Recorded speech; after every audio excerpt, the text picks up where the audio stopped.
வணக்கம், என் பேர் அனந்து. இந்த வீடியோ பார்த்தீங்கன்னா உங்களுக்காக தான் ஸ்பெஷலாக வந்து க்ரியேட் பண்ணுறது பை காட் கிரேஸ். கிரெடிட் கார்டில் பார்த்தீங்கன்னா வந்து கிரெடிட் கார்டு யூஸ் பண்ணுறவங்கள நல்லா யூஸ் பண்ணுறவங்கள விட அதை எப்படி யூஸ் பண்ண தெரியாமல் வந்து அதில் மாற்றி அதில் கடனில் முழுகினவங்க தான் அதிக பேர் இருக்காங்க. ஸோ இந்த வீடியோவில் பார்த்தீங்கன்னா வந்து A to Z வந்து கிரெடிட் கார்டை பற்றி A to Z நம்ம பார்க்குறோம். அது வந்து குட்டாக இருந்தாலும் சரி, அது பேடாக இருந்தாலும் சரி, எல்லாமே இந்த வீடியோவில் பார்க்குறோம். ஸோ அதுக்கு முன்னாடி பார்த்தீங்கன்னா என் பேர் அன்பு. ஸோ நான் வந்து ஜஸ்ட்டு ஒரு டெலிகாலராக இருக்கேன் கிரெடிட் கார்டில். அதாவது ஒரு லீடிங் பேங்க், அதாவது உங்களுக்கு சொல்லலாம் SBI பேங்க்கோடைய கிரெடிட் கார்டில் ஆஸ் அ டெலிகாலராக வந்து இருக்கிறதால, ஸோ டேரெக்டாக வந்து கஸ்டமர்கிட்ட இன்ட்ராக்ட் ஆகிறதால வந்து கஸ்டமர் அவங்களோட எல்லாமே சொல்லுவாங்க, எங்கிட்ட சொல்லுவாங்க. ஸோ அதை பேஸ் பண்ணி இந்த வீடியோ வந்து இருக்க போகுது. ஸோ இந்த வீடியோவில் பார்த்தீங்கன்னா ஒரு டாப் 10 ஒரு மேஜர் வந்து மிஸ்டேக்ஸ்லாம் நம்ம பார்க்குறோம். எல்லா கஸ்டமருமே வந்து காமனாக பண்ணுற மிஸ்டேக்ஸ் இந்த வீடியோ வந்து நம்ம பார்க்க போகிறோம். ஸோ வாங்க நம்ம வீடியோவில் பார்க்கலாம். ஸோ ஒரு நிமிஷம் இந்த வீடியோ நீங்கள் பார்க்க போகிறீங்கன்னா ஜஸ்ட் நீங்கள் உட்காந்துட்டு ஒரு ரிலாக்ஸ் ஆகிக்கோங்க. ஏன்னா வந்து இந்த வீடியோ வந்து ரொம்ப இம்பார்ட்டண்டான வீடியோவாக இருக்கும் போது அதுக்கு தான் சொல்கிறேன். இந்த வீடியோ வந்து நிறைய பாயிண்ட்ஸ் வந்து நான் வந்து இன்க்ளூட் பண்ணுறதால வந்து ரொம்ப இம்பார்ட்டண்டாக இருக்கும். ஸோ இந்த வீடியோ வந்து ஸ்கிப் பண்ணாமல் ஸ்டார்டிங்கில் வந்து ஸ்கிப் பண்ணாமல் பாருங்கள். ஏன் சொல்லணும்னா ஃபஸ்ட் பாயிண்ட் பார்க்காம நீங்கள் வந்து டேரெக்டாக 5th பாயிண்ட் பார்த்தீங்கன்னா உங்களுக்கு வந்து புரியாது. 5வது பாயிண்ட் பார்க்காம டேரெக்டாக நீங்கள் 10வது பாயிண்ட் பார்த்தீங்கன்னா உங்களுக்கு புரியாது. ஏன்னா இதில் இருக்க ஒரு பாயிண்ட்டையும் பார்த்தீங்கன்னா ஒன் பை ஒன்று கனெக்ஷனில் தான் இருக்கும். ஸோ மேக்ஸிமம் பார்த்தீங்கன்னா இந்த வீடியோ வந்து ஸ்கிப் பண்ணாமல் பாருங்கள். அப்போ தான் வந்து உங்களுக்கு வந்து இதை பற்றின ஒரு முழு இன்ஃபர்மேஷன் உங்களுக்கு கிடைக்கும். ஸோ இது வந்து ஒரு அவராஸ் வீடியோ தான். ஸோ ஸ்டார்டிங்லேருந்து நம்ம ஸ்டார்டிங்லேருந்து போகலாம். ஸ்டார்டிங்கில் பார்த்தீங்கன்னா கிரெடிட் கார்டில் வந்து எப்படி இந்த கடனில் வந்து நிறைய பேர் முழுகிட்டுறாங்க, நிறைய பேர் தெரியாமல் மாட்டிக்கிறாங்கன்னு வந்து பார்க்கலாம். ஸ்டார்டிங்கில் பார்த்தீங்கன்னா ஒரு கிரெடிட் கார்டு வந்து ஒருத்தர் வாங்குறாரு, சரிங்களா? அவர் என்ன பண்ணுவார்னா, அவர் வந்து எந்த ஒரு பட்ஜெட்டுமே ஃபஸ்ட் பாயிண்ட் பார்த்தீங்கன்னா வந்து எந்த ஒரு பட்ஜெட்டுமே க்ரியேட் பண்ணாமல் ஒரு பல்க் பர்ச்சேஸ் தான் பண்ணுறாரு. பல்க் பர்ச்சேஸ்னால் எக்ஸாம்பிள் இப்போ 10,000, சில பேருக்கு 10,000 கிரெடிட் கார்டு இருக்கும், சில பேருக்கு 1 lakh கிரெடிட் கார்டு இருக்கும், சில பேருக்கு அப் டு பார்த்தீங்கன்னா 10 lakh கஸ்டமரும் இருக்காங்க. ஸோ நான் வந்து என்ன பண்ணுறேன்னா 10,000 கஸ்டமரையும் பார்த்துருக்கேன், 10 lakh வந்து வேல்யூவில் கஸ்டமரையும் நான் பார்த்துருக்கேன். ஸோ காமனாக பார்த்தீங்கன்னா 1 lakh நிற்கலாம். இப்போ வந்து உங்ககிட்ட வந்து ஒரு 1 lakh ஆர்டர் இருக்குது, ஓகேங்களா?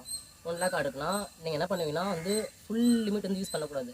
ஃபஸ்ட் ஆஃப் ஆல் பார்த்தீங்கன்னா வந்து பல்க் பர்ச்சேஸ் என்னன்னா, நீங்கள் எந்த ஒரு பட்ஜெட்டுமே க்ரியேட் பண்ணாமல் ஒரு ஒரு ஒரு ஒரு பல்க் அமௌண்ட்டை ஒரு 50,000 வாங்குறது, இல்லை நான் என்ன பண்ணுறதுனா ஒரு பல்க் அமௌண்ட்டை வந்து ஸ்வைப் பண்ணுவோம். தட் மீன்ஸ் அந்த யூபி ஆப்னு ஒன்று இருக்குது. யூபி ஆப்பில் சில பேர் என்ன பண்ணுவாங்கன்னா பல்க் பர்ச்சேஸ் பண்ண முடியாதவங்க பல்க் அமௌண்ட்டை வந்து வித்ட்ரா பண்ணுவாங்க. தட் மீன்ஸ் அதில் வந்து லிங்க் பண்ணி பல்க் அமௌண்ட்டை எடுத்துடுவாங்க. ஸோ அந்த மாதிரி பல்க் அமௌண்ட் எடுத்தாங்கன்னா அவங்க வந்து ரீபேமெண்ட் பண்ண முடியாத பட்சத்தில் வந்து லாக் ஆகிடும். அது பெரிய மிஸ்டேக்கு. ஃபஸ்ட் அந்த மிஸ்டேக் பண்ணவே கூடாது. அண்ட் செகண்ட் மிஸ்டேக் பார்த்திங்கன்னா ஃபுல் லிமிட் யூஸ் பண்ணுறாங்க. ஏன்னா வந்து உங்களுக்கு வந்து எல்லாமே தெரிஞ்ச விஷயம் தான். கிரெடிட் கார்டில் ஒரு 1 lakh லிமிட்னா 1 lakh லிமிட் நம்ம வந்து ஃபுல்லாக யூஸ் பண்ணக்கூடாது. மேக்ஸிமம் பார்த்திங்கன்னா அதில் வந்து 30% இருக்கும். 30% யூட்டிலைசேஷன் ரேஷியோ சொல்லுவாங்க. ஏன் பார்த்தீங்கன்னா இப்போ 1 lakh லிமிட்னா அதில் நீங்கள் 30% யூஸ் பண்ணணும். அப்படி 30% மேலே நீங்கள் யூஸ் பண்ணிட்டீங்கன்னா ஒரு பக்கம் சிபில் ஸ்கோர் இம்பாக்ட் ஆகும். சிபில் ஸ்கோர் இம்பாக்ட் ஆச்சுன்னா உங்களுக்கு வந்து 4% லோன்ஸ் உங்களுக்கு கிடைக்காது. ஸோ 30% மேலே வந்து நீங்கள் யூஸ் பண்ணவும் கூடாது.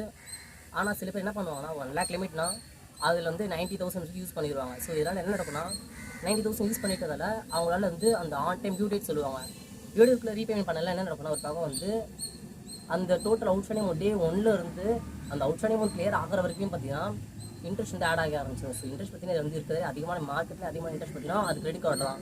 அது நிறைய பேருக்கு வந்து காமனாக வந்து தெரியறதில்லை. ஸோ அவங்க வந்து யூஸ் பண்ணுறாங்க, அதை ரீபேமெண்ட் பண்ணுறாங்க அப்படின்னு நினச்சிக்கிறாங்க. ஸோ ஃபுல் லிமிட் வந்து நம்ம யூஸ் பண்ணக்கூடாது. மேக்ஸிமம் பார்த்தீங்கன்னா 30% யூஸ் பண்ணணும். அப்படி 30% நீங்கள் மெயின்டைன் பண்ணிங்கன்னா உங்களுக்கு சிவில் ஸ்கோர் வந்து நல்லாவே இம்ப்ரூவ் ஆகும். ஸோ தேர்ட் பாயிண்ட் பார்த்தீங்கன்னா வந்து சில பேர் ஏடிஎம் வித்ட்ராவல் பண்ணுறது. தேர்ட் பாயிண்ட் பார்த்தீங்கன்னா ஏடிஎம்மில் வித்ட்ரா பண்ணக்கூடாது. ஏன்னா நீங்கள் வந்து நிறைய பேர் பார்த்தீங்கன்னா வந்து ஒரு எமர்ஜென்சி சொல்லிட்டு இப்போ எக்ஸாம்பிள் 1 lakh வேல்யூ லிமிட்னா அதில் வந்து ஒரு 20,000 அந்த மாதிரி 20%, அதாவது 20,000 கிட்ட வந்து உங்களுக்கு வந்து ஏடிஎம் வித்ட்ராவலுக்கு வந்து ஒரு லிமிட் கொடுத்துருப்பாங்க. ஸோ என்ன பண்ணுவாங்க, சில பேர் என்ன பண்ணுவாங்கன்னா 1 lakh லிமிட்னா அதில் அந்த 20,000 வந்து அவங்க வந்து வித்ட்ரா பண்ணுறாங்க. ஸோ அவங்க வந்து ஈவன் வந்து 20,000 பண்ணாலும் சரி, இல்லை 500 பண்ணாலும் சரி, அவங்க வந்து கேஷ் அந்த ரெண்டு சார்ஜஸ் ஆட் ஆகும். என்னென்னா ஸ்டார்டிங்கே பார்த்தீங்கன்னா கேஷ் அட்வான்ஸ் ஃபீன்னு ஆட் ஆகும்.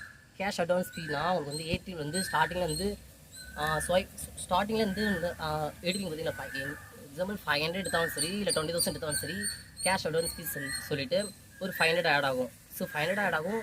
அந்த டே 1ல் தான் என்றைக்கு நீங்கள் ஸ்டார்டிங்கில் எடுத்தீங்களோ அந்த டேலேருந்து அந்த 20,000 கிளியர் ஆகிற வரைக்குமே பார்த்தீங்கன்னா வந்து இன்ட்ரெஸ்ட் வந்து அந்த ஏடிஎம்க்கு ஃபினான்ஷியல் சார்ஜஸ் ஆன் கேஷ்னு சொல்லிட்டு அந்த டே 1 வந்து உங்களுக்கு ஆட் ஆரம்பிச்சிருக்கும் அந்த அமௌண்ட் கிளியர் ஆகிற வரைக்கும்.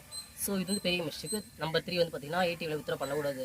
நம்பர் 4 பார்த்தீங்கன்னா அது வந்து டோட்டல் அமௌண்ட்டை ரீபேமெண்ட் பண்ணுறாமல் இருக்குது. டோட்டல் அமௌண்ட் பார்த்தீங்கன்னா இப்போ வந்து எக்ஸாம்பிள் ஆல்ரெடி சொன்ன மாதிரி தான். இப்போ நிறைய பேர் பார்த்தீங்கன்னா டோட்டல் அமௌண்ட் இப்போ யூஸ் பண்ணிட்டாங்க. இப்போ 1 lakh லிமிட் யூஸ் பண்ணிட்டாங்கன்னா அந்த அமௌண்ட்டை ரீபேமெண்ட் பண்ணாமல் இருந்தால் என்ன எடுக்கணும்? ஒரு பக்கம் வந்து டோட்டல் அமௌண்ட் ரீபேமெண்ட் பண்ணாமல் இருந்தால் இன்ட்ரெஸ்ட் ஆட் ஆரம்பிச்சோம். ஸோ அவங்க வந்து என்ன பண்ணுவாங்கன்னா அவங்க வந்து மினிமம் அமௌண்ட் சொல்லுவாங்க. மினிமம் அமௌண்ட்னா அந்த டோட்டல் 100% இல்லை, ஜஸ்ட் ஒரு 5% தான். 5% மினிமம் அமௌண்ட். அந்த 5% மினிமம் அமௌண்ட் மட்டுமே கட்டிடுவாங்க. ஏன்னா அந்த 1 lakh அந்த அமௌண்ட்டை வந்து கட்டாமல் மினிமம் பில் அமௌண்ட் சொல்லுவாங்க. அது மினிமம் பில். இவங்க சில பேர் மக்கள் என்ன பண்ணுறாங்கன்னா அது வந்து தப்பாக புரிஞ்சுக்கிட்டு இந்த மினிமம் பில் பேமெண்ட் மட்டுமே வந்து பார்த்திங்கன்னா வந்து பண்ண ஆரம்பிச்சிடுறாங்க. ஸோ மினிமம் பில் பேமெண்ட் மட்டுமே பண்ணிகிட்டே இருந்தீங்கன்னா ஒரு பக்கம் என்ன நடக்கும்னா அந்த மினிமம் அமௌண்ட் மட்டுமே கட்டிகிட்டே இருந்தீங்க ஒரு பக்கம் என்ன நடக்கும்னா ரெஸ்ட் ஆஃப் த அமௌண்ட்டுக்கு 3.5% வந்து இன்ட்ரெஸ்ட் பர் மந்த்லி ஆட் ஆகுதில்ல. பர் இயர்லி பார்த்தீங்கன்னா 42% வந்து இன்ட்ரெஸ்ட் ஆட் ஆகும். ஸோ இதனால் என்ன நடக்கும்னா ஒரு பக்கம் வந்து மினிமம் அமௌண்ட்டு கட்டியே மிச்சம் இருக்க அமௌண்ட் பார்த்தீங்கன்னா உங்களுக்கு வந்து இன்ட்ரெஸ்ட் அதிகமாக ஆட் ஆகிடும். ஸோ 10 செகண்ட் பாஸ் பண்ணிச்சுக்கேன். அது டேக்ஸ் பாயிண்ட் பார்த்தீங்கன்னா உங்களுக்கு வந்து மினிமம் அமௌண்ட் சொல்ல பார்த்தீங்களா. மினிமம் அமௌண்ட் வந்து ரொம்ப முக்கியமானது. ஏன்னா மினிமம் அமௌண்ட் மட்டுமே நம்ம வந்து கட்டவே கூடாது. இதுக்காக பார்த்தீங்கன்னா வந்து மினிமம் அமௌண்ட் வந்து ஒரு டைம் 2 டைம் வந்து நம்ம மினிமம் கட்டலாம்.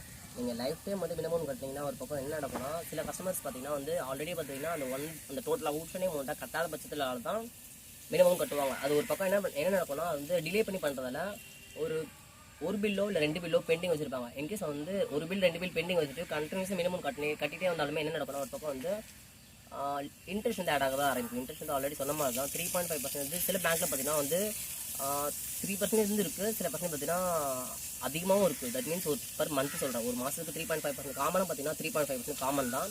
3.5% காமன் 1 மந்த்துக்குனா பர் இயர்லி பார்த்தீங்கன்னா அது 42% வந்து இன்ட்ரெஸ்ட் வந்து ஆட் ஆகும்.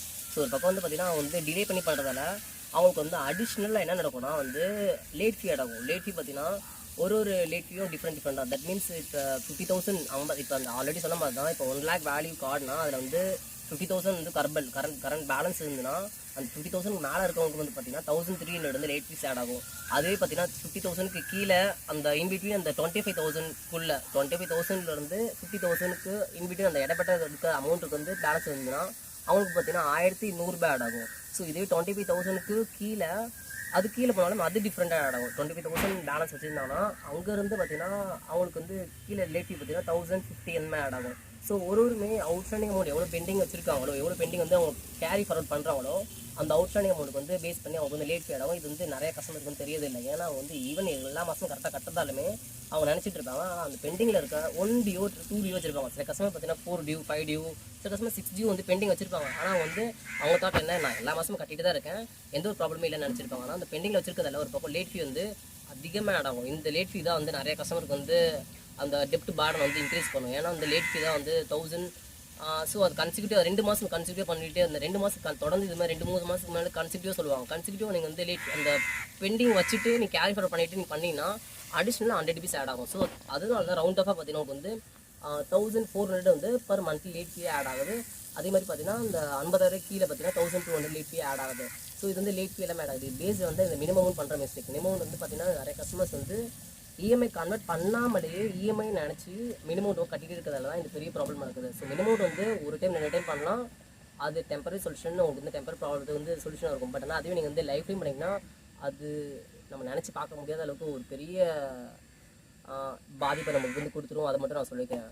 ஸோ அதுக்கு யூஸ் பண்ணி பார்க்கணும். தட் மீன்ஸ் ஸ்டேட்மெண்ட் வந்து நம்ம பார்க்கறதுக்கு வந்து உங்களுக்கு வந்து பில்லு ஜெனரேட் ஆகிடுச்சு. பில்லு ஜெனரேட் ஆகிடுச்சுன்னா அது வந்து அந்த பில் என்னென்ன ஆட் ஆகிருக்கு அதெல்லாம் நம்ம பார்க்கணும். அது பார்க்க வேண்டியது நம்ம கடமை தான். ஏன்னா அது மானிட்டர் பண்ணவே இல்லைனா நமக்கு வந்து என்னென்ன சார்ஜஸ் ஆட் ஆகும் தெரியாது. இன்கேஸ் வந்து அது ஃப்ராட் ட்ரான்சாக்ஷன் ஆப் ஆனாலுமே நமக்கு வந்து தெரியாது. இன்கேஸ் என்னன்னா ஃப்ராட் ட்ரான்சாக்ஷன் சம்திங் வந்து உங்களுக்கு வந்து பில்லு ஜெனரேட் ஆகிறதுக்கு முன்னாடி தான் வந்து உங்களுக்கு வந்து எதாக இருந்தாலுமே சொல்யூஷன் சொல்ல முடியும். உங்களுக்கு பில் வந்து ஒன்ஸ் ஜெனரேட் ஆகிடுச்சுன்னா அதுக்கப்புறம் யாராலும் பில்லு சேஞ்ச் பண்ண முடியாது. ஏன்னா எதுக்கு சொல்லுவாங்கன்னா இன்கேஸ் வந்து நீங்கள் பில்லு பார்க்கவே இல்லை, அந்த டைமுக்கு பில் ஜெனரேட் ஆக ஒரு நாள் 2 days பேக் பார்த்தீங்கன்னா உங்களுக்கு வந்து ஒரு ஃப்ராட் ட்ரான்சாக்ஷன் ஹேப்பன் ஆயிடுச்சு. ஃப்ராட் ட்ரான்சாக்ஷன்னா சம்திங் எப்படி சொல்கிறது, இப்போ உங்களோட கார்டு தான், ஆனால் நீங்கள் அதை யூஸ் பண்ணல, யாரோ ஒருத்தர் அதை யூஸ் பண்ணிட்டாங்க. இல்லைன்னா உங்களுக்கு தெரியாமல் வந்து ஓடிபி ஷேர் ஆகி ஒரு அமௌண்ட் பல்க் அமௌண்ட்டை வந்து எடுத்துட்டாங்கன்னா அது பேர் ஃப்ராட் ட்ரான்சாக்ஷன் ஆகும். ஸோ இந்த ஃப்ராட் ட்ரான்சாக்ஷன் எப்படி நடக்குதுன்னா இந்த பில்லிங் கரெக்டாக ஸ்டேட்மெண்ட் கரெக்டாக பார்க்குறது இல்லை. ஸ்டேட்மெண்ட் கரெக்டாக உங்களுக்கு வந்து என்ன சார்ஜஸ் ஆட் ஆகுது, இன்கேஸ் வந்து சொன்ன மாதிரி தான் அந்த லேட் ஃபீ ஆட் ஆகும். அதெல்லாம் வந்து நிறைய கஸ்டமர் வந்து பார்க்கறது இல்லை. ஏன்னா அந்த ஸ்டேட்மெண்ட் பார்க்காம இருக்கிறதால தான் அவங்க வந்து என்ன நினைக்கிறாங்கன்னா காமனாக வந்து நான் வந்து மந்த்லி இன்ட்ரெஸ்ட் கட்டிகிட்டே போகிறேன் அப்படி வந்து அந்த ஒரு பாயிண்ட் ஆஃப்ல வந்து கட்டிகிட்டு இருக்காங்க. ஏன்னா அந்த வந்து மானிட்டர் அந்த ஸ்டேட்மெண்ட் வந்து கரெக்டாக அதை எக்ஸாக்டாக மானிட்டர் பண்ணாமல் தான் லேட் ஃபீ ஆட் ஆகுது தெரியாதுல்ல. ஒரு பக்கம் இன்ட்ரெஸ்ட் எவ்வளோ ஆட் ஆகும் தெரியதில்லை. ஒரு பக்கம் ஜிஎஸ்டி ஆட் ஆகும். ஜிஎஸ்டி பார்த்தீங்கன்னா 18% வந்து எல்லா சார்ஜுக்கும் ஜிஎஸ்டி வந்து ஆட் ஆகுது. ஸோ இதெல்லாம் வந்து இந்த மாதிரி சார்ஜஸ் ஆட் ஆகுது. அவங்க ஸ்டேட்மெண்ட்டில் பார்க்குறது இல்லை. அப்படி பார்க்காம போகிறதால தான் சில ப்ராப்ளம் ஆகுது. ஸோ இது ஒன் ஆஃப் த மிஸ்டேக் தான். அதுக்கடுத்து பார்த்தீங்கன்னா 6வது பாயிண்ட்டு, சாரி 5வது மிஸ்டேக் ஐ திங்க். ஸோ 5வது மிஸ்டேக் என்ன மிஸ்டேக்னா, நிறைய கஸ்டமர் வந்து பில் டேட் என்ன டியூ டேட் என்ன தெரியுதில்லை. பில் டேட் வேறு, டியூ டேட் வேறு. ஏன்னா ரெண்டுமே வந்து டிஃப்ரெண்ட் டேட். பில் டேட்னா அது வந்து உங்களுக்கு பில்லு ஜெனரேட் அந்த ஸ்டேட்மெண்ட் வந்து ஜெனரேட் ஆக டேட் தான் பில் டேட் சொல்லுவாங்க. ஆனால் டியூ டேட்னா வந்து அந்த பில் டேட்லேருந்து 20 days வந்து உள்ளே தான், அந்த 20 daysக்கு அந்த பில் டேட்லேருந்து 20 days தான் உங்களுக்கு வந்து டியூ டேட் சொல்லுவாங்க. அந்த டியூ டேட்டுக்குள்ளே நீங்கள் ஆன் டைம் கட்டிட்டு இருந்தீங்கன்னா ஸ்டார்டிங்கில் இருந்து உங்களுக்கு வந்து அந்த இன்ட்ரெஸ்ட் ஃப்ரீ பீரியட் கிடைக்கும். தட் மீன்ஸ் உங்களுக்கு வட்டியே கிடையாது. அதுதான் வந்து முக்கியமான ஃபீச்சர்ஸ் கிரெடிட் கார்டில். பட் ஆனால் மக்கள் பண்ணுற விஷயம் என்னன்னா, அந்த டியூ டேட்டில் கட்டாமல் டியூ டேட்டை தாண்டி போய் பண்ணுறதால ஒரு பக்கம் வந்து இன்ட்ரெஸ்ட் அவங்களுக்கு வந்து ஆட் ஆக ஆரம்பிச்சிடும். ஒரு பக்கம் வந்து பார்த்தீங்கன்னா லேட் ஃபீ. ஏன்னா லேட் ஃபீனா அது வந்து டியூ டேட்டை கிராஸ் பண்ணி பண்ணுறதால லேட் ஃபீ பார்த்தீங்கன்னா வந்து அந்த அவுட்ஸ்டாண்டிங் அமௌண்ட் பேஸ் பண்ணி பார்த்தீங்கன்னா லேட் ஃபீ ஆட் ஆக ஆரம்பிச்சிது. ஸோ இதில் முக்கியமானது இல்லைன்னா அந்த பில் டேட்டும் டியூ டேட்டும் முக்கியமான அந்த ரெண்டு டேட்டுக்கும் டிஃப்ரெண்ட் தெரியாமல் வந்து மக்கள் வந்து இந்த கலெக்ஷன் ஏஜென்ட் வந்து கால் பண்ணி இந்த கலெக்ஷன் ஏஜென்ட் ஃபீல்டுக்கு வரவங்க வந்து அவங்க வந்து அமௌண்ட் கேட்கறதால அவங்க வந்து எந்த டேட்டுன்னு தெரியாமல் அவங்க இன்ட்ரெஸ்ட் கட்டுறவங்க ஒரு இன்ட்ரெஸ்ட் கட்டிடுறாங்க. ஆனால் அது பில் டேட் டியூ டேட் தாண்டி கட்டுறதா பில் டேட்டு டியூ டேட்டுங்க தெரியாத பட்சத்தினால அவங்களுக்கு வந்து இந்த லேட் ஃபீ இன்ட்ரெஸ்ட்லாம் ஆட் ஆகுது. அவங்களுக்கு வந்து அதிக டெப்ட் பர்டனுக்கு வந்து ஒரு பெரிய மிஸ்டேக்காக இருக்குது. ஸோ இதுதான் வந்து மிஸ்டேக் நம்பர் 5. அடுத்த மிஸ்டேக் நம்பர் 6 பார்த்தோன்னா என்ன பார்த்தோம்னா, ஆல்ரெடி பார்த்த மாதிரி தான் ஒரு டோட்டல் அவுட்ஸ்டாண்டிங் அமௌண்ட் பார்த்தீங்கன்னா வந்து அப்படி கேரி ஃபார்வர்ட் பண்ணுறது. டோட்டல் அவுட்ஸ்டாண்டிங் அமௌண்ட்டை வந்து கேரி ஃபார்வர்ட் பண்ணிட்டு இருந்தீங்கன்னா என்ன நடக்கும்னா, ஒரு பக்கம் அது வந்து கிளியர் ஆகவே ஆகாது. டோட்டல் அவுட்ஸ்டாண்டிங் அமௌண்ட் பார்த்தீங்கன்னா ஒரு பக்கம் எக்ஸாம்பிள் ஒரு கஸ்டமருக்கு வந்து 1 lakh லிமிட், ஓகேங்களா. 1 lakh லிமிட்னா அந்த 1 lakh லிமிட் வந்து அவங்க வந்து டோட்டல் அமௌண்ட் வந்து சில பேர் வந்து பார்த்தீங்கன்னா 1 time யூஸ் பண்ணுறவங்க இருப்பாங்க, சில டைம் 2 time யூஸ் பண்ணுறவங்க இருப்பாங்க. எக்ஸாம்பிள் ஒரு கஸ்டமர் வந்து 1 year பேக் வந்து யூஸ் பண்ணியிருப்பாங்க. அது வந்து 1 lakh வேல்யூனா அந்த 1 lakh வேல்யூவில் 90% யூஸ் பண்ணிருப்பாங்கன்னா அந்த அமௌண்ட் அவங்க கட்டாமலே கேரி ஃபார்வர்ட் பண்ணிட்டு இருந்தாங்க. கேரி ஃபார்வர்ட்னா அந்த டோட்டல் அமௌண்ட்டை கட்டாமலே எல்லா மாதமும் சின்ன மினிமம் கட்டியே அதுவே 1 வருஷம் ஆகும். சில கஸ்டமர் பார்த்தீங்கன்னா நானே பார்த்துருக்கேன். சில கஸ்டமர் பார்த்தீங்கன்னா 10 வருஷம் பார்த்தீங்கன்னா இந்த டோட்டல் அமௌண்ட்டை யூஸ் பண்ணி 10 வருஷம் ஆகும். சின்ஸ் 10 வருஷம் கார்டு யூஸ் பண்ணவே இல்லை. ஆனால் எல்லா மாதமும் பார்த்தீங்கன்னா ஜெனியூனாக பேமெண்ட் மட்டும் பண்ணுவாங்க. அவங்க எதுக்கு பண்ணுறாங்க தெரியல. மேபி அவங்க சிவில் ஸ்கோர் இம்ப்ரூவ் பண்ணுறாங்களா எனக்கு தெரியல. ஆனால் அப்படி பண்ணால் அது அவங்களுக்கு ஒன் ஆஃப் த லாஸ் தான். ஏன்னா ஒரு பக்கம் வந்து டோட்டல் அமௌண்ட்டை கேரி ஃபார்வர்ட் பண்ணால் ஒரு பக்கம் சிவில் ஸ்கோரும் இம்பாக்ட் ஆகும், ஒரு பக்கம் வந்து அவங்களோட ஹார்ட் ஒர்க்கிங் மணி தான் வேஸ்ட் ஆகும். ஸோ இது வந்து அவங்க நிறைய கஸ்டமர் வந்து புரிஞ்சுக்கிறது இல்லை. ஸோ அதுதான் சொல்லுவாங்க, டோட்டல் அமௌண்ட்டை நிறைய கஸ்டமர் செவரல் இயர்ஸ், அதாவது பல வருஷம் கார்டை யூஸ் பண்ணாமலே பேமெண்ட் பண்ணுறாங்க. அது வந்து அவங்களோட ஹார்ட் ஒர்க்கிங் மணி ரொம்ப வேஸ்ட் ஆகும். அதுக்கப்புறம் பார்த்தீங்கன்னா நெக்ஸ்ட் என்ன மிஸ்டேக் பார்க்கலாம். நெக்ஸ்ட் என்ன மிஸ்டேக்னா, இதுவே வந்து சில கஸ்டமர் வந்து பார்த்தீங்கன்னா ஒரு கார்டு வச்சுருப்பாங்க, 2 கார்டு வச்சுருப்பாங்க நினைக்கலாம். மோஸ்ட்லி கார்டு யூஸ் பண்ணுறவங்க கிரெடிட் கார்டு யூஸ் பண்ணுறோம் பார்த்தீங்கன்னா ஒரு கார்டு வச்சுருப்பாங்க, 2 கார்டு வச்சுருப்பாங்க. பட் நிறைய கஸ்டமர்ஸ் பார்த்தீங்கன்னா பல கார்டு வச்சுருப்பாங்க. பல கார்ட்ஸ்னால் அவங்க வந்து ஒரு பேங்க்கில் மட்டுமே கார்டு வச்சுருப்பாங்க. ஒரு பேங்க்கில் ஒரு சில பேர் வந்து ஒரு கார்டு வச்சுருப்பாங்க, இல்லை 2 கார்டு வச்சுருப்பாங்க. இன்கேஸ் வந்து ஒரு கஸ்டமர் பார்த்தீங்கன்னா நிறைய கார்டு வச்சுருப்பாங்க. நிறைய கார்டுனா மேக்ஸிமம் பார்த்தீங்கன்னா ஒரு மினிமம் வந்து ஒரு 5 கார்டுலேருந்து 10 கார்டு சில கஸ்டமரில் பார்த்துருக்கேன். 10 கார்ட்ஸ்லாம் வந்து மெயின்டைன் பண்ணுறாங்க. 10 கார்ட்ஸ் எப்படி மெயின்டைன் பண்ணுறாங்க எனக்கு தெரியல. 10 கார்ட்ஸ்லாம் மெயின்டைன் பண்ணால் அது ரொம்ப பெரிய பிரச்சனை. ஒரு நாள் வந்து அந்த கிரெடிட் கார்டு வந்து அவங்கள வந்து டெப்ட் ட்ராப்பில் வந்து கொண்டு போயிடும். ஸோ டெப்ட் ட்ராப்னா நம்ம நினச்சி பார்க்க முடியாத அளவுக்கு ரொம்ப வந்து தலைகீழாக ஆக்கிரும். ஸோ அதான் சொல்ல வரேன், கிரெடிட் கார்டில் வந்து பார்த்தீங்கன்னா ஒரு கார்டை வந்து நமக்கு வந்து மெயின்டைன் பண்ணலாம், அது ரொம்ப கஷ்டமாக வரும். அது வந்து பல கார்டை வந்து அது மெயின்டைன் பண்ணலாம், அது வந்து அவனோட வாழ்க்கையை வந்து மாற்றிடும் தான் நான் எனக்கு தெரிஞ்சு அதுதான் சொல்ல வரேன். நிறைய கஸ்டமர் நான் பார்த்துருக்கேன், நிறைய கஸ்டமர் பேசியிருக்கேன். நிறைய கஸ்டமர் என்கிட்ட சொல்கிறது என்னன்னா, இந்த சின்ன அவாரம் தெரியாமல் நான் வந்து நிறைய கார்டு யூஸ் பண்ணிட்டேன், இதை வந்து அதில் ரொட்டேஷன் பண்ணி யூஸ் பண்ணி தான் வந்து இப்போ நான் வந்து மாட்டிக்கிட்டேன். இப்போ நான் என்ன பண்ணுறேன்னு தெரியல, எனக்கு வந்து மினிமம் அமௌண்ட் கூட பண்ண முடியாத சுச்சுவேஷன் இருக்குன்னு நிறைய கஸ்டமர் சொல்லுவாங்க. ஸோ வந்து அதனால சொல்கிறேன், கார்டை யூஸ் பண்ணுறதுக்கு முன்னாடி அது வந்து எப்படி யூஸ் பண்ணணும் வந்து தெரிஞ்சுக்கணும், அதுதான் முக்கியம். அதே மாதிரி ஒரு கார்டு யூஸ் பண்ண மட்டும் பத்தல, கரெக்டாக யூட்டிலைஸ் பண்ணாதான் வந்து இன்ட்ரெஸ்டே இல்லாமல் யூஸ் பண்ணலாம். அது வந்து நிறைய இருக்குது. பட் ஆனால் எண்ட் ஆஃப் டேயில் பார்த்தீங்கன்னா வந்து எப்படி யூஸ் பண்ண தெரியாமல் தான் நிறைய கார்டு யூஸ் பண்ணி அதில் மாட்டிக்கிறாங்க. ஸோ இது வந்து மல்டிபிள் கார்டு வச்சுருந்தா அது வந்து பெரிய மிஸ்டேக் சொல்லிக்கிறேன். அடுத்து ஃபைனலாக பார்த்தீங்கன்னா அதே தான் ஏடிஎம் 10 seconds பாஸ். அதுதான். அதுக்கப்புறம் 9th பாயிண்ட் பார்த்தீங்கன்னா முக்கியமான பாயிண்ட்டு, நிறைய கஸ்டமர் வந்து ஸ்டார்டிங்கில் பண்ணுற மிஸ்டேக் என்னென்னா, இது வந்து என்ன சொல்ல வரேன்னா, நான் வந்து எப்படி சொல்கிறது, ஏஜெண்டாகவும் சொல்கிறேன். கஸ்டமருக்கு வந்து நிறைய கஸ்டமருக்கு வந்து என்ன பண்ணுறாங்கன்னா, அவங்க ஆட்டோ டெபிட் மெத்தட்லாம் லிங்க் பண்ணி வச்சுருக்காங்க. ஆட்டோ டெபிட்னா இது வந்து ஒரு ஒன் ஆஃப் த ஃபீச்சர்ஸ் தான். ஏன்னா வந்து அவங்க வந்து இந்த டியூ டேட் பில் டேட்லாம் வந்து மறந்துடக்கூடாதுங்கிறதுக்காக தான் ஆட்டோ டெபிட் மெத்தட் லிங்க் பண்ணுவாங்க. ஆனால் சில பேர் என்ன பண்ணுறாங்கன்னா, அவங்க வந்து ஆட்டோ டெபிட் மெத்தடை வந்து மேண்டேட்டரி லிங்க் பண்ண சொல்லுவாங்க சில இடத்துல. அது என்னன்னா வந்து இன்கேஸ் வந்து பிரான்ச்சில் இன்கேஸ் நீங்கள் வந்து எஸ்பிஐ பேங்க்கோடைய பிரான்ச்சில் நீங்கள் வந்து கார்டு நீங்கள் வந்து ஹோல்டராக இருப்பீங்க. இன்கேஸ் வந்து கார்டு வந்து அவங்களே வந்து உங்கள்கிட்ட கொடுத்துருவாங்க. அது நிறைய நடக்கிற விஷயம் தான். ஸோ அவங்க வந்து அவங்களுக்கு இந்த அவரம் தெரியாத பட்சத்தில் அவங்க என்ன பண்ணுறாங்கன்னா இந்த ஆட்டோ டெபிட் மெத்தடை மேண்டேட்டை வந்து ஈனாச் பண்ணுறோம். ஈனாச்னா வந்து மேண்டேட் பண்ணுறவங்க அது வந்து இணைச்சிடுவாங்க. ஸோ இதனால் என்ன பண்ணுவாங்கன்னா கஸ்டமர்ஸ் எல்லாம் என்ன பண்ணுவாங்கன்னா யூஸ் பண்ணிட்ட பிறகு பார்த்தீங்கன்னா அந்த அமௌண்ட் அந்த டைமில் அந்த அமௌண்ட் அந்த ஆட்டோ டெபிட் பண்ணுற டைம் அந்த எக்ஸாம்பிள் அந்த டியூ டேட் டைமில் வந்து பார்த்தீங்கன்னா அந்த அமௌண்ட் வந்து அவங்க ஃபண்டு இல்லைனா எக்ஸாம்பிள் அந்த 1 lakh வேல்யூ வந்து அவங்களோட கார்டு லிமிட் இருக்குது. அந்த 1 lakh வந்து அவங்க வந்து என்ன பண்ணுறாங்க அவருக்கு தெரியாமல் 1 லட்ச ரூபாய்க்கு 90,000 யூஸ் பண்ணிட்டாரு. ஸோ அவரால் ரீபேமெண்ட் பண்ண முடியல.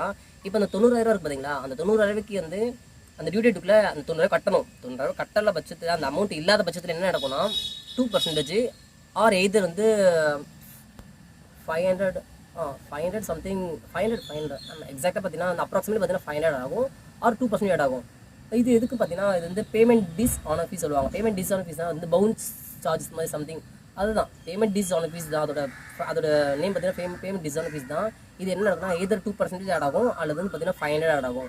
ஸோ கால்குலேட் பண்ணி பாருங்கள், 90,000க்கு 2%னா அரௌண்ட் பார்த்தீங்கன்னா 1,800 1800 ஆர் 500. இதில் எது பெருசு பார்த்தீங்கன்னா 1800 ஆட் ஆகும். ஸோ இது வந்து என்ன எது அதிகமாக இருக்கோ அந்த அதிகமான அமௌண்ட் தான் வந்து பவுன் சார்ஜஸ் தான், அந்த பேமெண்ட் டிஸ் ஆன் ஃபீயை கன்சிடர் பண்ணுவாங்க. ஸோ இது வந்து என்ன பண்ணுவாங்க, நிறைய கஸ்டமர்ஸ் வந்து அவங்களுக்கு வந்து அந்த அன்எஜுகேட்டட் நிறைய பேர் இருப்பாங்க. அன்எஜுகேட்டட்னா அந்த தெரியாதவங்க இருப்பாங்க. அவங்களுக்கு வந்து கிரெடிட் கார்டு சம்டைம்ஸ் சேல்ஸ் பண்ணுவாங்க. ஸோ அவங்க வந்து இந்த ஆட்டோ டெபிட் மெத்தடை லிங்க் பண்ணி வச்சிருவாங்க. இதில் நிறைய கஸ்டமர்ஸ் பார்த்துருக்கேன். நிறைய கஸ்டமர்ஸ் பார்த்தீங்கன்னா வந்து அது எப்படின்னா அது அவங்களுக்கு தெரியவே தெரியாது. அவங்க லிங்க் பண்ணதில் அந்த அமௌண்ட் வந்து அந்த அக்கௌண்ட் இல்லாத பட்சத்தில் 2% வந்து விழுந்துடும். 2%னா ஆல்ரெடி சொல்ல மாதிரி 1,800 அந்த 1 lakhக்கு நான் பேஸ் பண்ணி சொல்கிறேன். 1,800 வந்து அவங்களுக்கு வந்து பேமெண்ட் டிஸான ஃபீஸ் விழுந்துடும். ஸோ இது ஒரு குறிப்பிட்ட கட்டத்தில் வந்து பார்த்தீங்கன்னா ஒரு லிமிட் தாண்டி போயிடுச்சுன்னா அந்த எக்ஸாம்பிள் இந்த கார்டோட லிமிட் பார்த்தீங்கன்னா 1 lakhனா கார்டோட லிமிட் தாண்டி போயிடுச்சுன்னா என்ன நடக்கும், ஓவர் லிமிட் ஃபீஸ் வந்து 600 ஆட் ஆகும். ஒரு பக்கம் அந்த பவுன் சார்ஜஸ் பார்த்தீங்கன்னா வந்து 2% ஆட் ஆகும். ஒரு பக்கம் பார்த்தீங்கன்னா அவர் டியூ டேட்டுக்குள்ளே கட்ட மாட்டார். கட்டாத பட்சத்தில் அதுக்கு தனியாக பார்த்தீங்கன்னா 1,400 ஆட் ஆகும். ப்ளஸ் பார்த்தீங்கன்னா எல்லா சார்ஜஸ்க்கும் இன்ட்ரெஸ்ட் ஆட் ஆக ஆரம்பிச்சு. இன்ட்ரெஸ்ட் வந்து டே 1ல இருந்து அந்த அவுட்ஸ்டாண்டிங் அமௌண்ட் கிளியர் ஆகிற வரைக்கும், அதாவது 0 அல்லது -1. கிரெடிட் கார்டில் முக்கியமான பார்த்தீங்கன்னா இன்ட்ரெஸ்ட் வந்து அந்த டோட்டல் அமௌண்ட் டே 1ல இருந்து 0ன்னு வர வரைக்கும், அதாவது -1 வர வரைக்கும் வேல்யூ வர வரைக்கும் இன்ட்ரெஸ்ட் வந்து 3.5% இன்ட்ரெஸ்ட் ஆட் ஆகிருக்கும். அப்புறம் ஆல் சார்ஜஸ் என்னென்ன சார்ஜஸ்லாம் ஆட் ஆகுது எல்லா சார்ஜஸ்க்குமே வந்து ஜிஎஸ்டி ஆட் ஆகும். இது வந்து ரொம்ப பெரிய மிஸ்டேக்கு, நிறைய கஸ்டமர்ஸில் பார்த்துருக்கேன். ஸோ பார்த்தாலும் சொல்கிறேன். ஸோ ஃபைனலாக பார்த்தீங்கன்னா 10th இது வந்து என்னென்னா ரொம்ப முக்கியமான மிஸ்டேக்கு. எல்லாருமே பார்த்தீங்கன்னா இது வந்து இந்த 8 to அந்த 1லேருந்து அந்த 9 மிஸ்டேக் வந்து மோஸ்ட்டாக பண்ணியிருப்பாங்க. இந்த 9 மிஸ்டேக் பண்ணிட்ட பிறகு கடைசி பார்த்தீங்கன்னா எண்ட் ஆஃப் த டே பார்த்தீங்கன்னா வந்து கார்டே வேண்டாம்னு சொல்லி ஒரு பக்கத்தில் கிவ் அப் பண்ணுறாங்க. ஸோ இந்த கிவ் அப் பண்ணுற அந்த லாஸ்ட் ஸ்டெப் தான் வந்து இந்த ஸ்டெப்பு, இந்த மிஸ்டேக். இதில் என்ன பண்ணுவாங்கன்னா மோஸ்ட் ஆஃப் த கஸ்டமர் பார்த்தீங்கன்னா அவங்க வந்து ஒரு கடை புரிஞ்சிடும் எல்லாமே வந்து ரிவைஸ் பண்ணுறாங்க. நம்ம பண்ணுறது பெரிய மிஸ்டேக். அதுலேருந்து நம்ம வெளியே வர்றோம் இந்த ரீசனுக்காக அவங்க வந்து டோட்டல் அமௌண்ட்டை கட்டிட்டு கார்டு வந்து க்ளோஸ் பண்ணால் ஒரு இன்ட்ரெஸ்ட் வைப்பாங்க. ஸோ இந்த டைமில் என்ன நடக்கும்னா, இப்போ அந்த எக்ஸாம்பிள் அந்த 1 லட்ச ரூபா கஸ்டமர் வச்சுக்கோங்களேன். 1 லட்ச ரூபா கஸ்டமர்னா அவருக்கு வந்து எல்லாமே வட்டி இன்ட்ரெஸ்ட் பெனால்ட்டி எல்லாமே ஆட் ஆகி அவர் வந்து ஒரு கட்டத்தில் வந்து 1,30,000 1,40,000 வந்துடும். ஈவன் அவங்க வந்து மினிமம் பில் பேமெண்ட் வந்து மந்த்லி பண்ணாலுமே அந்த வரும். அது என்ன ரீசன்னா அவங்க வந்து இன்ட்ரெஸ்ட்லாம் அதிகமாக ஆகும். ஏன்னா இன்ட்ரெஸ்ட் வந்து உங்களுக்கு தெரியும், இது சிம்பிள் இன்ட்ரெஸ்ட் கிடையாது, காம்பவுண்ட் இன்ட்ரெஸ்ட்னா இருக்கிறதுல அதிகமான இன்ட்ரெஸ்ட் காம்பவுண்டிங் இன்ட்ரெஸ்ட் தான். காம்பவுண்டிங் இன்ட்ரெஸ்ட் பற்றி தெரிஞ்சவங்களுக்கு இது நல்லாவே தெரியும். ஏன்னா 3.5% ஒரு மாதத்துக்கு ஆட் ஆகுதில்ல, பர் இயர்லி பார்த்தீங்கன்னா 42% வந்து ஆட் ஆகுது. அதுவும் அவுட்ஸ்டாண்டிங் அமௌண்ட் பேஸ் பண்ணி ஆட் ஆகுதில்ல, இது வந்து அதிகமாக ஆட் ஆகுது. ஸோ அதனால தான் அவுட்ஸ்டாண்டிங் அமௌண்ட் சீக்கிரமாக வந்துடும். அப்படி வந்து வரதில்ல ஒரு பக்கத்தில் வந்து எண்ட் ஆஃப் த டேல வந்து 1,30,000 அந்த அமௌண்ட் வந்துடுது. ஓகேங்களா, அந்த 1,30,000 அமௌண்ட் வந்துருச்சுன்னா அதுக்கு மேலே வந்து காமனாக எக்ஸாம்பிள் சொல்கிறேன் வந்துருச்சுன்னா கடைசி அவங்க என்ன பண்ணுவாங்கன்னா கார்டை க்ளோஸ் பண்ணலாம்னு சொல்லிட்டு ஒரு பல்க் அமௌண்ட்டாக வந்து லோன் எடுத்து வந்து கார்டை க்ளோஸ் பண்ணுவாங்க. அவங்க என்ன பண்ணுவாங்க, கார்டை க்ளோஸ் பண்ணுற டைமில் வந்து அந்த ஆஸ் பர் லாஸ்ட் ஸ்டேட்மெண்ட் பார்த்தீங்கன்னா அவங்களுக்கு வந்து 1,30,000 இருக்குது. அவங்க என்ன பண்ணுவாங்க, இந்த மாதத்துல கட்டியே முடிக்கணும்னு சொல்லி அவங்க வந்து டியூ டேட்டில் தாண்டிட்டு இந்த மாதத்துக்கு கட்டி முடிக்கணும்னு சொல்லி கடைசி பில் டேட்டுக்கு ஒரு 2 நாள் முடிவு 3 நாள் முடிவு கட்டுறாங்க. எப்படி கட்டிக்கிறாங்க, 1,30,000 அந்த அமௌண்ட் வந்து கட்டிடுறாங்க வச்சுக்கோங்களேன். அந்த ஆஸ் பர் லாஸ்ட் ஸ்டேட்மெண்ட் அந்த ஸ்டேட்மெண்ட் படி பார்த்தீங்கன்னா வந்து 1,30,000 கட்டிட்டாங்க. ஆனால் அவங்க தாட் என்ன இருக்கும், நம்ம கட்டியாச்சு, இதோட நமக்கு வந்து இந்த கார்டுக்கு நமக்கு சம்மந்தம் இல்லை, பாட தலைவலி முடிஞ்சு பிரச்சனை முடிஞ்சு நினச்சி போயிடுவாங்க. ஆனால் அங்கே என்ன ட்விஸ்ட்டுனா இந்த கார்டு வந்து க்ளோஸ் ஆகாது. ஏன் க்ளோஸ் ஆகாதுன்னா அவங்க வந்து ப்ராப்பராக மெயில் பண்ணியிருக்க மாட்டாங்க. ஏன்னா அவங்க வந்து ப்ராப்பராக மெயில் பண்ணுறாங்க அந்த அவரஸ் அவங்களுக்கு தெரியல. ஒரு கஸ்டமர் வந்து கார்டை க்ளோஸ் பண்ணுறா இருந்தால் அவங்க வந்து வாலண்டியர் க்ளோஸ் பண்ணணும். அது வந்து ஃபஸ்ட் ஸ்டெப்பே அதுதான் வந்து வாலண்டியர் க்ளோஸ் பண்ணணும். வாலண்டியர் க்ளோஸ் பண்ணுற அந்த டோட்டல் அமௌண்ட் கட்டிட்ட பிறகு இமீடியட்டாக கஸ்டமர் கேருக்கு மெயில் பண்ணணும். அப்படி மெயில் பண்ணி எனக்கு நம்ம இந்த கார்டு வேண்டாம், எனக்கு இந்த I need to close the card voluntarily அப்படி ஒரு வார்த்தை மென்ஷன் பண்ணால் மட்டும்தான் இந்த கார்டு வந்து ப்ராப்பராக க்ளோஸ் ஆகும். அதுக்கப்புறம் பார்த்தீங்கன்னா ஈவன் அவங்க வந்து க்ளோஸ் ஆனாலுமே அதுக்கப்புறம் ஒரு பில் அவங்க ஜென்ரேட் ஆகும். ஏன் அந்த பில் ஜென்ரேட் ஆகுதுன்னா அது வந்து இந்த ஸ்டார்டிங் டே ஆஸ் லாஸ்ட் ஸ்டேட்மெண்ட்லேருந்து அந்த அமௌண்ட் இருந்துக்கலாம் 1,30,000 இருக்குல்ல, அந்த டேட்டில் இருந்து அவங்க கட்டின டேட் வரைக்கும் ஒரு குறிப்பிட்ட டேட்டுக்குள்ளே பார்த்தீங்கன்னா ஒரு இன்ட்ரெஸ்ட் ஆட் ஆகும். ஸோ இந்த இன்ட்ரெஸ்ட் வந்து அந்த அடுத்த பில் வந்து உங்களுக்கு ஷோ ஆகும். ஸோ நிறைய கஸ்டமர் தான் அதுதான் சொல்கிறேன், மானிட்டர் அந்த பில்லை ஸ்டேட்மெண்ட் வந்து மானிட்டர் பண்ணாத பட்சத்தில் அந்த இன்ட்ரெஸ்ட் ஆட் ஆகும். இந்த இன்ட்ரெஸ்ட்டில் மறந்துடுவாங்க. அப்புறம் அவங்க வந்து நினச்சிட்டு விட்டுருவாங்க. ஒரு பக்கம் வந்து என்ன ஆகும், எண்ட் ஆஃப் டேட்டில் பார்த்தீங்கன்னா அவங்களுக்கு வந்து அது ஆனுவல் ஃபீ காட்டணும். ஆனுவல் ஃபீனா அது வந்து இன்கேஸ் இந்த 500 இருக்கலாம், இல்லை 2,999, அதாவது 3,000 ரூபீஸ் அந்த கார்டாக இருக்கலாம். இல்லை வந்து இன்கேஸ் வந்து வேல்யூ அதிகமான கார்டாக இருந்தால் அந்த வேல்யூக்கு ஏற்ற மாதிரி ஆனுவல் ஃபீ ஆட் ஆகும். ஆனுவல் ஃபீ ஆட் ஆகிடுச்சு, ஒரு பக்கம் என்ன ஆகும், ஆனுவல் ஃபீ கட்ட மாட்டாங்க. ஒரு பக்கம் கட்டாத பட்சத்தில் இன்ட்ரெஸ்ட் ஆட் ஆகும், லேட் ஃபீ ஆட் ஆகும். அதுக்கு ஒரு குறிப்பிட்ட பட்சத்தில் அதே ஒரு 10,000 ரேஞ்சுக்கிட்ட வந்துடும். இந்த மாதிரி நிறைய கஸ்டமர் வந்து கார்டை வந்து ப்ராப்ளம் வந்தது கஸ்டமர் நிறைய பேர் நான் பார்த்துருக்கேன். மிஸ்டேக் பண்ணி இந்த ப்ராப்ளத்தை வந்து முடிஞ்ச கஸ்டமர் பார்த்துருக்கேன். இதுக்கு ஈக்குவலாக பார்த்தீங்கன்னா இது லாஸ்ட் ஆப்ஷன், ஃபைனல் ஆப்ஷன் கார்டை க்ளோஸ் பண்ணுறது. இதுக்கு ஈக்குவலாக பார்த்தீங்கன்னா செட்டில்மெண்ட் பார்த்தீங்கன்னா வந்து கார்டை வந்து செட்டில்மெண்ட் பண்ணுறது. கார்டை செட்டில்மெண்ட் பண்ணுறத பொறுத்த வரைக்கும் ஃபார் எக்ஸாம்பிள் அந்த கார்டு வாலண்டர் க்ளோஸ் பண்ணால் அவங்களுக்கு வந்து என்ன அவங்களுக்கு வந்து டோட்டல் அமௌண்ட் கட்டுறதால சிபில் ஸ்கோர் வந்து இம்ப்ரூவ் ஆகும். பட் இது வந்து செட்டில்மெண்ட் எடுக்கிறதால அவங்களுக்கு வந்து சிபில் ஸ்கோர் கம்மியாகும். சிபில் ஸ்கோர் கம்மியாக அந்த 1,00,000 ரூபா அந்த 1,30,000 கட்ட வேண்டிய இடத்துல 40% தள்ளுபடி பண்ணுறாங்க. அதில் மேக்ஸிமம் ஒரு 50% கூட தள்ளுபடி பண்ணுறாங்க. பட் தள்ளுபடி பண்ணாலுமே மிச்சம் அமௌண்ட் தான் வந்து பேமெண்ட் பண்ணுவாங்க பேங்க்குக்கு. ஸோ இது பேர் செட்டில்மெண்ட் சொல்லுவாங்க. இந்த செட்டில்மெண்ட் அமௌண்ட்டை சிங்கிளையுமே கட்டலாம், இல்லை மல்டிபிளையுமே கட்டலாம். சிங்கிளையுமே கட்டினா கார்டு வந்து சீக்கிரமாக க்ளோஸ் பண்ணலாம். பட் சில கஸ்டமர்ஸ் என்ன பண்ணுவாங்கன்னா மல்டிபிளையுமே எடுப்பாங்க. மல்டிபிளையுமே தான் அப் டு 6 கொடுப்பாங்க. அப் டு 6 ஏன்னா ஏதாச்சும் ஒரு இஎம்ஐயில் நீங்கள் மிஸ்டேக் பண்ணுவீங்க தெரிஞ்சுதான் அந்த இஎம்ஐ கொடுப்பாங்க. இப்போ அந்த 6 இஎம்ஐயில் நீங்கள் வந்து 5 இஎம்ஐ பண்ணிட்டீங்க. 5 இஎம்ஐ பண்ணிவிட்டு 6வது இஎம்ஐ கடைசி இஎம்ஐ நீங்கள் மறந்துட்டாலும் இல்லை அந்த டைமில் வந்து உங்களுக்கு வந்து அந்த ஃபண்ட் அரேஞ்ச் ஆகலையாலோ இல்லை நீங்கள் வந்து அந்த 6வது இஎம்ஐயில் ஜஸ்ட் ஒரு 500 கட்டாம விட்டுட்டு 500 இல்லை வந்து ஒரு சின்ன அமௌண்ட் கட்டாம விட்டுட்டீங்களோ அந்த செட்டில்மெண்ட் என்டையர் செட்டில்மெண்ட்டே உங்களுக்கு ப்ரோக்கன் ஆயிரும். ப்ரோக்கன் ஆயிடுச்சுன்னா அது பேர் வந்து செட்டில்மெண்ட் ப்ரோக்கன் சொல்லுவாங்க. செட்டில்மெண்ட் ப்ரோக்கன் ஆயிடுச்சுன்னா நீங்கள் கட்டின எல்லா அந்த 5 இஎம்ஐ அமௌண்ட்டும் உங்களோட கிரெடிட் கார்டில் அந்த அமௌண்ட்டில் ரெடியூஸ் ஆயிரும். 2வது அது இதை விட பெரிய கஷ்டமாக போயிடும். ஏன்னா வந்து நீங்கள் ஆல்ரெடி இதெல்லாம் வெறுத்து தான் செட்டில்மெண்ட் பண்ணுவீங்க. செட்டில்மெண்ட் பண்ணியுமே அந்த 5வது இஎம்ஐ கட்டிட்ட பிறகு 6வது இஎம்ஐ கட்டும் போது வந்து அது ப்ரோக்கன் ஆயிடுச்சுன்னா அதுக்கப்புறம் வந்து உங்களுக்கு ரொம்ப கஷ்டமாக போயிடும். அது வந்து அகைன் செட்டில்மெண்ட்டுக்கு வந்து உங்களுக்கு அந்த வேல்யூ கொடுக்க மாட்டாங்க, அதே அமௌண்ட் கொடுக்க மாட்டாங்க.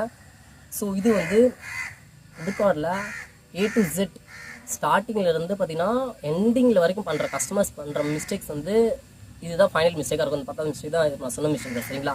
ஸோ இந்த மிஸ்டேக்ஸ்லாம் A to Z வந்து மிஸ்டேக்ஸ் வந்து எல்லாருக்கும் தெரிஞ்சது தான். மிஸ்டேக்ஸ் வந்து எல்லோரும் பண்ணாது. நான் பண்ணாலும் அது மிஸ்டேக் தான், இல்லை நீங்கள் பண்ணாலும் மிஸ்டேக் தான், இல்லை எங்களோட ரிலேட்டிவ் பண்ணாலுமே மிஸ்டேக் தான், இல்லை உங்களோட ரிலேட்டிவ் பண்ணாலும் மிஸ்டேக் தான். மிஸ்டேக் வந்து காமன் தான். ஸோ இந்த மாதிரி மிஸ்டேக் பண்ணோம்னா அதோட விளைவுகள் பார்த்தீங்கன்னா நம்ம நினச்சி பார்க்கறத விட ரொம்ப மோசமாக இருக்கும் தான் இந்த வீடியோவில் நான் உங்களுக்கு சொல்கிறேன். ஸோ இந்த வீடியோ வந்து இவ்வளோ வரைக்கும் பொறுமையாக பார்த்ததுக்கு ரொம்ப ரொம்ப தேங்க்ஸ். அண்ட் அது இல்லாமல் இந்த அவேர்னஸ் வீடியோ வந்து நான் உங்கள்கிட்ட ஷேர் பண்ண மாதிரி, நான் என்னோட நாலேஜ் உங்கள்கிட்ட ஷேர் பண்ண மாதிரி நீங்கள் மற்றவங்களுக்கு ஷேர் பண்ணிங்கன்னா யாரோ ஒருத்தர் அவங்க வந்து அவங்களோட லைஃப் நீங்கள் சேவ் பண்ணலாம். அவங்களோட வந்து ஃபினான்ஷியலாக வந்து நீங்கள் வந்து சேவ் பண்ணலாம். அண்ட் அது இல்லாமல் இவ்வளோ நேரம் நீங்கள் வீடியோ பார்த்துருப்பீங்க. கண்டிப்பாக அந்த வந்து வீடியோ வந்து உங்களுக்கு பிடிச்சிருக்கு நம்புகிறேன். ஸோ அது பிடிச்சிருந்தா கண்டிப்பாக வந்து லைக் பண்ணுங்கள். நீங்கள் லைக் பண்ணால் மட்டும்தான் வந்து இந்த வீடியோ வந்து யூடியூப் வந்து மற்றவங்களுக்கு வந்து ரெக்கமெண்ட் பண்ணும், சஜஷன் கொடுக்கும். ஸோ இந்த வீடியோ வந்து பார்த்துருக்க ரொம்ப தேங்க்ஸ். அதுக்கப்புறம் கண்டிப்பாக முக்கியமான விஷயம் வந்து பார்த்தீங்கன்னா இந்த பக்கம் நான் இருக்கிறேன், அந்த பக்கம் நீங்கள் யாருக்கும் எனக்கு தெரியாது. ஸோ நீங்கள் மறக்காமல் கீழே கமெண்ட் பண்ணுங்கள். கமெண்ட் பண்ணி இதில் நீங்கள் என்ன லேர்ன் பண்ணுங்கள், இதில் உங்களுக்கு இந்த மாதிரி கிரெடிட் கார்டில் வந்து ஏதாச்சும் ஒரு எக்ஸ்பீரியன்ஸ் இருக்கா, இது வந்து நீங்கள் கண்டிப்பாக கமெண்ட்டில் நீங்கள் மென்ஷன் பண்ணுங்கள். அப்படி நீங்கள் கமெண்ட்டில் வந்து நீங்கள் வந்து சென்ட் பண்ண தான் நான் அதை படித்து பார்ப்பேன். கண்டிப்பாக அதை படிக்கிறது நான் வந்து ரொம்ப ஆவலாக இருக்கேன். கண்டிப்பாக நீங்கள் வந்து ரிப்ளை பண்ணுங்கள். ரிப்ளை பண்ணால் தான் எனக்கு ரொம்ப பிடிக்கும். என்ன ரிப்ளை பண்ணால் தான் வந்து நீங்கள் என்ன பேசுகிறீங்க, என்ன நினச்சிருக்கீங்க, அது எனக்கு தோணும். ஸோ அப்கமிங் வீடியோ வந்து எடுக்கிறதுக்கு அது வந்து எனக்கு வந்து பெரிய மோட்டிவேஷன் இருக்கிறது அந்த கமெண்ட் செக்ஷன் தான். அந்த கமெண்ட் வந்து கமெண்ட் பண்ணுங்கள். அதுக்கப்புறம் பார்த்தீங்கன்னா சப்ஸ்கிரைப் பண்ணுறது வந்து அது என்னோடய நாலேஜ் வந்து இந்த கிரெடிட் கார்டோட இந்த வீடியோ ஃபுல்லாக அப்கமிங் வீடியோ ஃபுல்லாக பார்த்தீங்கன்னா வந்து உங்களுக்கு கிரெடிட் கார்டு பேஸ் பண்ணி தான் இருக்கும். ஸோ கிரெடிட் கார்டை பேஸ் பண்ணி அவங்க வந்து நான் பேட் என்ன சொல்லிட்டேன், ஸோ குட் வந்து என்னென்னு அதுவும் நிறையா இருக்குது. அது வந்து அப்கமிங் வீடியோவில் உங்களுக்கு ஷேர் பண்ணுறேன். அப்கமிங் வீடியோ நிறைய பிளான்லாம் இருக்குது. ஸோ அதெல்லாம் வந்து உங்களுக்கு வேணும்னு வச்சுன்னா கண்டிப்பாக வந்து சப்ஸ்கிரைப் பண்ணிவிட்டு கையோட பக்கத்தில் இந்த பில் இருக்கும், அந்த பில்லை கிளிக் பண்ணிக்கோங்க. அது கிளிக் பண்ண சொல்கிறாங்கன்னு தெரியல, அது நோட்டிஃபிகேஷன் வரும், அதை கிளிக் பண்ணிக்கோங்க. அப்போ தான் வந்து அப்கமிங் வீடியோ உங்களுக்கு நான் போட்டேன்னா கண்டிப்பாக அது உங்களுக்கு வந்துடும். அண்ட் முக்கியமான விஷயம் லைக் பண்ணுறேங்க, ஷேர் பண்ணுறேங்க. நெக்ஸ்ட்டு அவ்வளோதான். தேங்க்ஸ் ஃபார் வாட்சிங். இந்த வீடியோ பார்த்துக்கு ரொம்ப ரொம்ப தேங்க்ஸ். Love you all. முக்கியமான விஷயம், இந்த வீடியோவை பார்த்ததுக்கு ரொம்ப ரொம்ப தேங்க்ஸ். அண்ட் அது இல்லாமல் இந்த வீடியோ வந்து இவ்வளோ நேரம் வந்து எனக்காக என் தம்பி வந்து ஹெல்ப் பண்ணுறான். அந்த தம்பியை பார்க்கணுமே நீங்கள். இதோ இவன் தான் என் தம்பி. இவன் தான் வந்து எனக்காக வந்து வீடியோ வந்து இவ்வளோ நேரம் வந்து கை ஆட்டி ரொம்ப கஷ்டப்பட்டு அதை எடுத்திருக்கான். என் நம்பி பேர் வந்து ஸ்டீஃபன் ராஜ். Thank you Stephen. ரொம்ப தேங்க்ஸ்ண்ணே. ஆனால் ஒரே ஒரு விஷயம், இந்த வீடியோ தயவு செஞ்சு மறக்காமல் கமெண்ட் பண்ணுங்கள், சப்ஸ்கிரைப் பண்ணுங்கள். கூடவே அந்த பக்கத்தில் இருக்கிற பெல்லையும் அமைக்கிடுங்க. பிகாஸ் என் அண்ணன் போகிற ஒவ்வொரு வீடியோஸும் நீங்கள் பார்க்காம இருக்கலாம். சப்போஸ் யாராச்சும் உங்களுக்கு இந்த மாதிரி வீடியோ தேவைன்னா ஷேர் பண்ணிக்கோங்க. அவ்வளோதான். தேங்க்ஸ் ஃபார் வாட்சிங் and love you to all.